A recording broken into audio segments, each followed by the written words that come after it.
Shalom, selamat malam Bapak Ibu sidang jemaat Tuhan yang dikasihi dalam Tuhan Yesus Kristus. Kita sungguh mengucap syukur untuk malam ini. Kita percaya kalau kita boleh ada sampai di malam hari ini. Sekali lagi semua karena Tuhan, semua karena kebaikan Tuhan, semua karena pimpinan dan campur tangan Tuhan. Kita akan belajar sama-sama akan kebenaran firman Tuhan pada malam hari ini. Dan untuk itu sebelumnya mari kita minta kehendak Tuhan, minta pimpinan Tuhan di dalam doa. Kita berdoa. Bapa, dalam nama Yesus Kristus kami sungguh mengucap syukur ya Tuhan. Engkau sungguh Allah yang mengasihi kami, Engkau memperhatikan setiap kami. Kalau kami boleh sehat kuat sampai hari ini semua karena Tuhan. Meskipun di luar sana kondisi yang sangat menakutkan bagi kami, tapi kami bersyukur kami tetap ada dalam penyertaan dan lindungan Tuhan. Kami tanpa kekurangan suatu apapun, sama-sama kami mau untuk memuji, memuliakan, bahkan kami mau untuk belajar sama-sama akan kebenaran firman Tuhan. Bapa dalam kerajaan sorga, kami mohon hikmat Tuhan, kami mohon pimpinan Tuhan atas setiap kami. Dalam nama Yesus kami berdoa dan mengucap syukur. Haleluya, amin. Puji Tuhan. Bapak Ibu yang dikasih dalam Tuhan Yesus Kristus, satu kebenaran firman Tuhan yang akan kita pelajari bersama pada malam hari ini terambil di dalam Injil Lukas pasalnya yang kelima, ayatnya yang pertama sampai dengan ayatnya yang ke-11. Injil Lukas pasalnya yang kelima, ayatnya yang pertama sampai dengan ayatnya yang ke-11. Kita akan membaca bagian ini Bapak Ibu sekalian secara bersama-sama. Saya akan pimpin kita di dalam pembacaan ini. Lukas pasalnya yang kelima ayat 1 sampai dengan ayatnya yang ke-11. Penjala ikan menjadi penjala manusia. Pada suatu kali Yesus berdiri di pantai danau Genesaret, sedang orang banyak mengerumuni dia hendak mendengarkan firman Allah. Ia melihat dua perahu di tepi pantai. Nelayan-nelayannya telah turun dan sedang membasuh jalannya. Ia naik ke dalam salah satu perahu itu, yaitu perahu Simon, dan menyuruh dia supaya menolakkan perahunya sedikit jauh dari pantai. Lalu ia duduk dan mengajar orang banyak dari atas perahu. Ayatnya yang keempat. Setelah selesai berbicara, ia berkata kepada Simon, "Bertolaklah ke tempat yang dalam dan tebarkanlah jalamu untuk menangkap ikan." Simon menjawab, "Guru, telah sepanjang malam kami bekerja keras dan kami tidak menangkap apa-apa.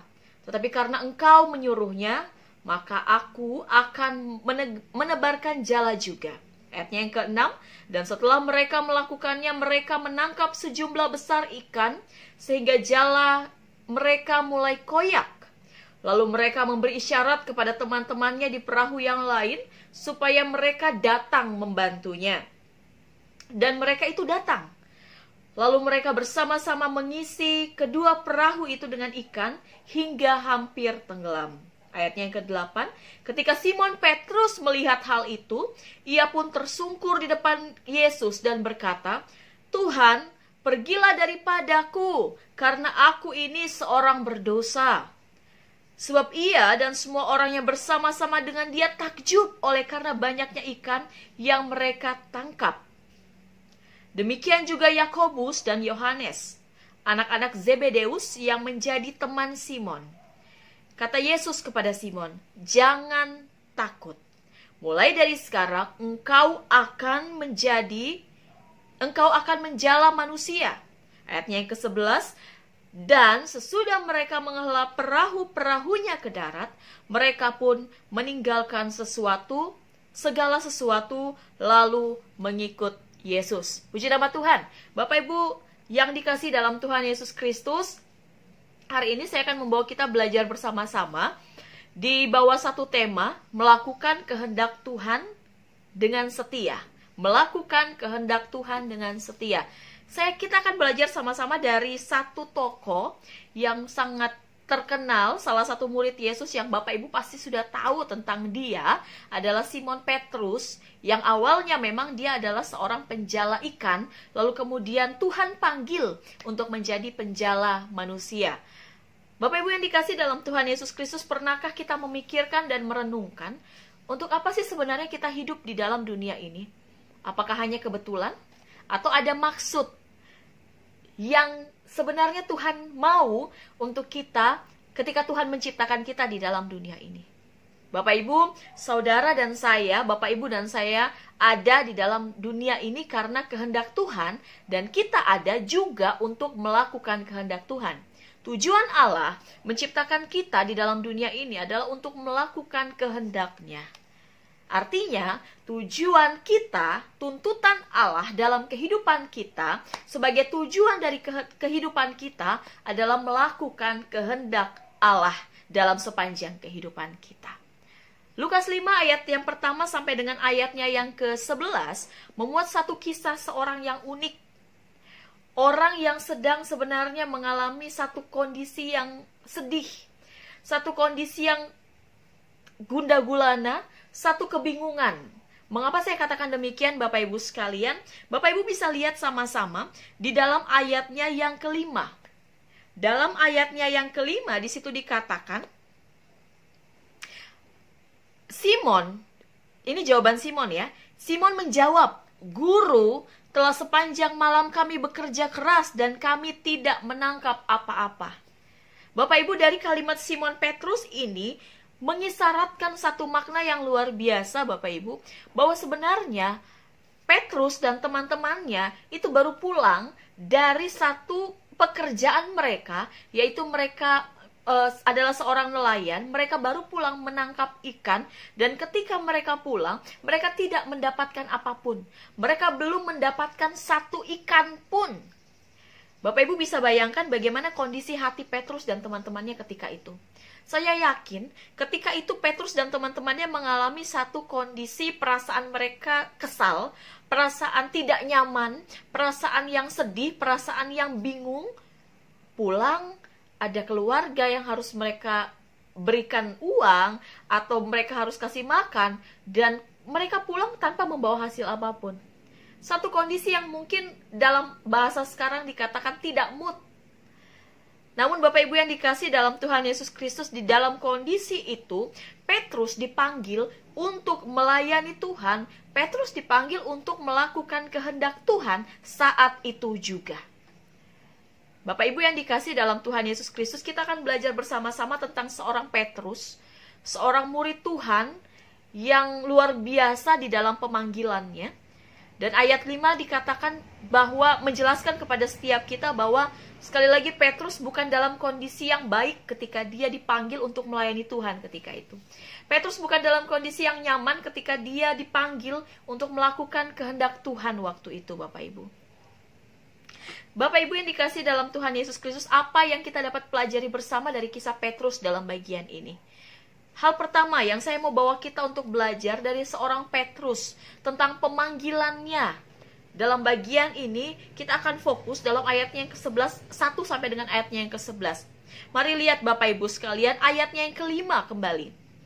Di situ dikatakan begini, "Guru, telah sepanjang malam kami bekerja keras dan kami tidak menangkap apa-apa, tetapi karena Engkau menyuruhnya, aku akan menebarkan jala juga."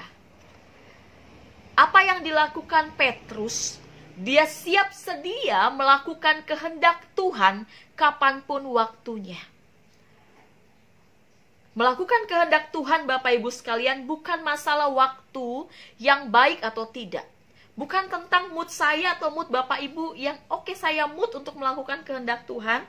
Saya ingin melakukan kehendak Tuhan, makanya saya melakukan semuanya.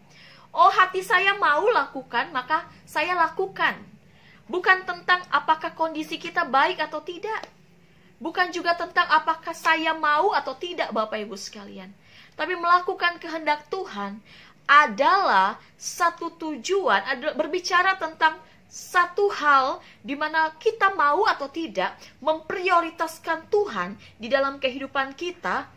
Melakukan kehendak Tuhan itu berbicara tentang apakah kita mau atau tidak menjadikan Tuhan sebagai satu-satunya tujuan hidup, sebagai satu-satunya penggerak dalam hidup kita, sebagai satu-satunya pusat kehidupan kita. Itu bukan pilihan, itu mutlak harus kita lakukan. Bapak Ibu yang dikasih dalam Tuhan Yesus Kristus, ketika Petrus dalam kondisi itu, dalam kondisi yang tercatat di dalam firman Tuhan, keadaan Petrus saat itu Tapi tidak ada alasan untuk berkata tidak ketika Tuhan menyatakan bahwa ada kehendak Tuhan yang harus dikerjakan oleh Petrus. Seringkali dalam kehidupan kita, Bapak Ibu, kita menjadi orang yang pemilih. Seringkali dalam kehidupan kita, kita menjadi orang yang mau ikut kehendak Tuhan, kalau kehendak itu sesuai dengan maunya kita. Oh Tuhan, kalau kehendak itu sesuai dengan maunya saya akan ikuti maunya Tuhan. Saya bersedia ikut kehendak Tuhan. Tapi kalau bagian itu sepertinya sulit untuk saya lakukan, kalau bagian itu sepertinya sesuatu yang tidak ingin saya lakukan, karena mungkin kondisi saya yang sedang sulit, tidak sesuai dengan hati saya, maaf Tuhan, saya tidak mau lakukan itu. Bapak Ibu, tanpa kita sadari, kita seringkali menjadi orang-orang yang bukan hidup diatur oleh Tuhan, bukan hidup sesuai dengan kehendak Tuhan, tapi kita menjadi orang-orang yang berusaha untuk mengatur Tuhan. Kita menjadi orang-orang yang berusaha agar Tuhan mengikuti maunya kita, dan bukan kita mengikuti maunya Tuhan. Padahal seharusnya kita tahu bahwa itu tidak demikian. Seharusnya adalah kita yang mengikuti maunya Tuhan, kita yang hidup dengan melakukan kehendak Tuhan. Bapak Ibu yang dikasih dalam Tuhan Yesus Kristus, melakukan kehendak Tuhan bukan masalah suka atau tidak suka, tepat atau tidak tepat waktunya, bukan masalah hati saya mau atau tidak, tapi berbicara tentang komitmen, mau taat atau tidak. Karena Bapak Ibu sekali lagi, melakukan kehendak Tuhan adalah hal mutlak yang harus dilakukan oleh orang-orang percaya yang sudah diselamatkan. Pertanyaannya adalah, mau taat melakukan komitmen itu, mau taat melakukan perintah itu atau tidak. Bapak Ibu yang dikasih dalam Tuhan Yesus Kristus, iman sejati akan taat tanpa menunda-nunda. Iman yang sejati akan taat apapun kondisi dan keadaannya. Poin kedua yang bisa kita pelajari dalam bagian ini. Poin kedua, Bapak Ibu sekalian, kita lihat sama-sama. Ayatnya yang ke-6.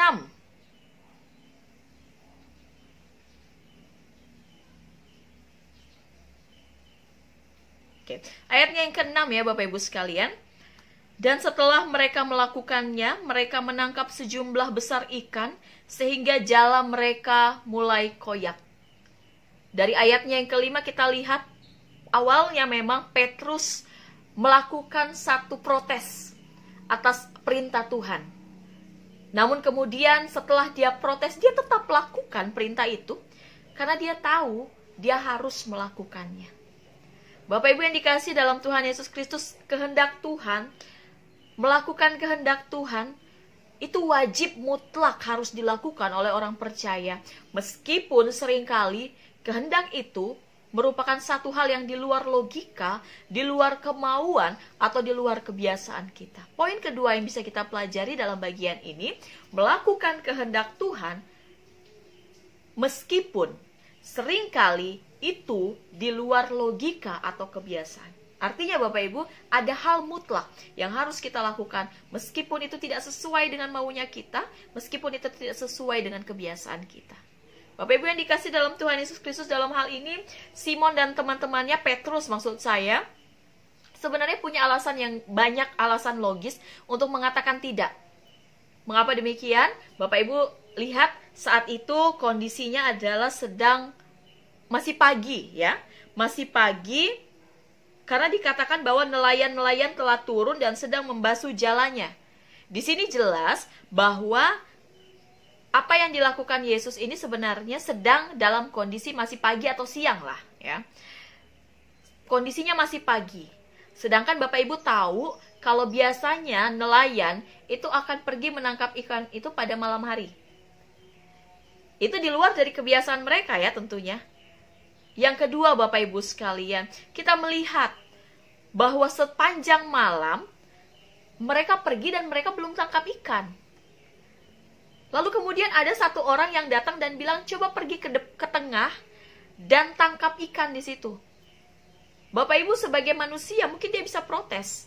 Sepanjang malam loh, dia ada di situ dan dia menangkap ikan tapi tidak mendapatkan apa-apa.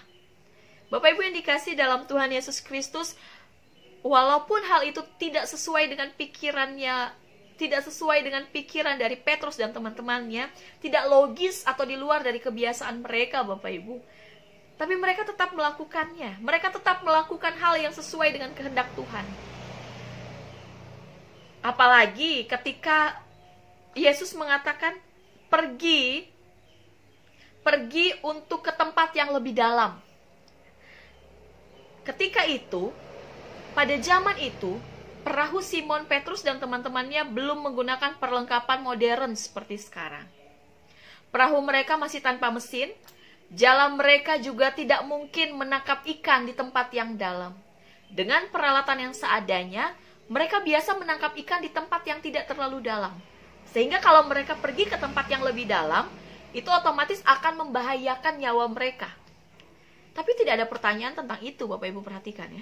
Tidak ada pertanyaan sama sekali tentang itu. Tidak ada sanggahan sama sekali tentang itu. Dan yang menarik di sini, Yesus meminta mereka untuk masuk ke tempat yang dalam. Satu permintaan yang beresiko, yang tidak biasa. Pastinya menurut Simon Petrus dan teman-temannya, atau menurut nelayan-nelayan pada umumnya ketika itu.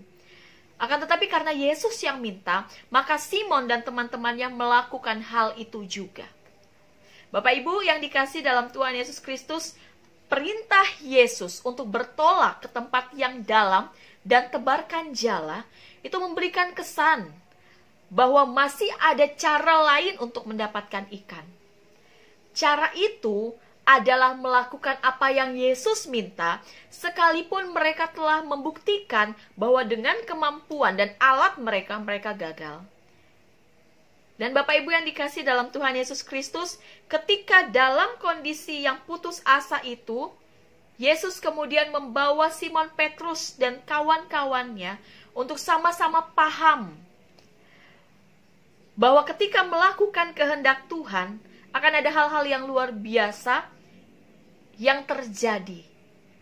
Akan ada hal-hal yang luar biasa, akan menghasilkan pengalaman-pengalaman yang luar biasa ketika Petrus dan kawan-kawannya melakukan kehendak Tuhan. Bapak Ibu, saya mau bagikan satu ilustrasi buat kita. Seorang pendaki gunung Kawakan sedang membagi pengalamannya kepada sekelompok pendaki pemula yang mempersiapkan pendakian pertama mereka. Orang itu telah melakukan pendakian gunung berpuluh-puluh kali dan telah menaklukkan puncak-puncak gunung yang paling ganas hingga dia dipercaya untuk kemudian memberikan nasihat. Ketika dia kasih nasihat, nasihatnya adalah seperti ini. Ingatlah, tujuan pendakian adalah menikmati kegembiraan dan sukacita karena kamu akan mencapai di puncak. Setiap langkah akan membawa kalian mendekati tujuan, katanya. Jika tujuan kalian hanyalah untuk menghindari kematian, pendakian kalian tidak akan menjadi maksimal. Bapak Ibu, ini juga berlaku dalam iman Kristen kita. Apa tujuan hidup kita? Melakukan kehendak Allah. Apa yang dilakukan oleh Simon Petrus dan teman-temannya adalah bagian dia melakukan kehendak Yesus. Bapak Ibu, saya yakin mereka tidak pernah berpikir bahwa kalau mereka ikut kehendak Yesus, mereka akan mendapatkan ikan yang banyak. Mereka mau melakukan kehendak Tuhan, kehendak Yesus, karena kesadaran bahwa memang mereka harus melakukannya. Dan kehidupan kita sebagai seorang Kristen pun seharusnya melakukan hal yang sama, Bapak Ibu sekalian. Kita taat pada kehendak Tuhan bukan karena tujuan bahwa kita ingin diberkati, atau kita ingin usaha kita sukses, atau kita ingin hal-hal secara jasmani dari Tuhan. Walaupun memang akhirnya akan membawa kita ke arah yang demikian sesuai dengan janji Allah. Ketika kita melakukan kehendaknya, maka ada janji-janji yang akan diberikan kepada kita karena kita setia melakukan kehendak Allah. Namun bukan itu fokusnya, Bapak Ibu sekalian. Bukan itu tujuan utama kita.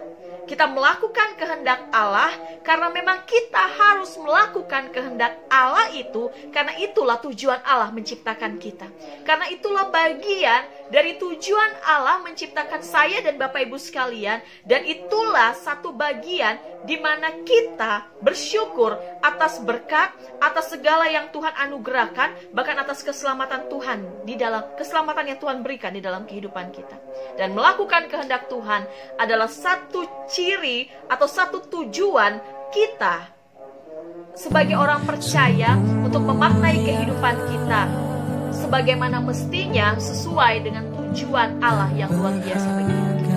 Bapak Ibu yang dikasih dalam Tuhan Yesus Kristus, saya berhenti dengan bagian firman Tuhan ini sampai di sini. Dan firman Tuhan sama-sama mengajarkan kita apapun keadaannya, waktunya, kondisinya, tanggung jawab kita adalah tetap melakukan kehendak Allah dan hidup sesuai dengan kehendak dan tuntunan Allah. Untuk hidup dalam kehendak Allah, kita butuh komitmen, kita butuh penyerahan diri yang penuh kepada Allah. Maka Roh Kudus akan menolong kita untuk melakukannya. Tuhan Yesus memberkati. Kita berdoa. Bapa dalam kerajaan sorga, kami bersyukur untuk hari ini. Kami percaya firman-Mu dimateraikan dalam hidup kami. Kami percaya kami menjadi pelaku firman yang hidup. Kami percaya kami menjadi orang-orang yang terus melakukan kehendak-Mu dengan setia. Dalam nama Yesus kami berdoa dan mengucap syukur. Haleluya. Amin.